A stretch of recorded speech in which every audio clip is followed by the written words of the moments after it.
بص، انا جاي النهارده اكلمك عن اضافات البنزين بتاعت شركه روزويل الالمانيه. بتعمل ايه وامتى تستخدمها؟ هنبدا بال 12 جي.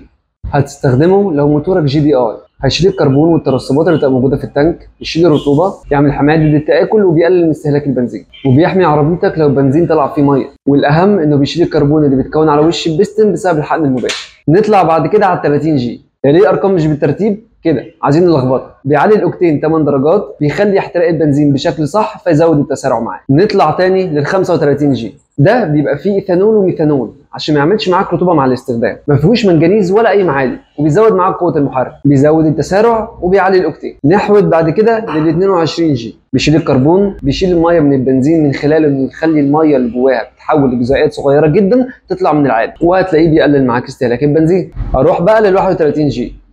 استنى، هروح له بجد اجيب ال 31 جي. ده بتقنيه الكربون اكس اللي بتفتت الكربون وتشيل، بيعلي معاك الاوكتين، بينظف دوره الوقود وعلبه الدقيق. بعد كده ال 21 جي، الخمسه في واحد، بيفتت الكربون مع الرشاشات والصبابات، بيحمي الصبابات اصلا من ان هي يحصل فيها تاكل او الكربون يترسب عليها تاني، وبيقلل استهلاك البنزين. اكبر اخواته ال 20 جي، 8 في واحد، مش كتير 8 على البنزين. ده بتقنيه البي اي اي ديكربونايزيشن، اعلى تقنيه وصلوا لها في ازاله الكربون. بيشيل اي سلادج من الصبابات، بيشيل الرواسب من البنزين، بيشيل الميه من البنزين، بيمنع التاكل والصدى من الدوره، بيعلي الاوكتين وامن على علبه البيئه، بيوفر لك في استهلاك البنزين، وبيرجع الموتور لحالته الطبيعيه. طب رواسب الكربون اللي بتبقى على الصبابات، ال 25 جي، الفالف كلينر للمواتير الام دي اي، بيفتت الكربون ويشيله من على الفالف، ويعمل طبقه حمايه عشان ما تتكونش تاني لحد ما تستخدمه تاني بعد 10000 كيلو. بينظف غرف الاحتراق وبيقلل العوادم. طيب كلها اضافات.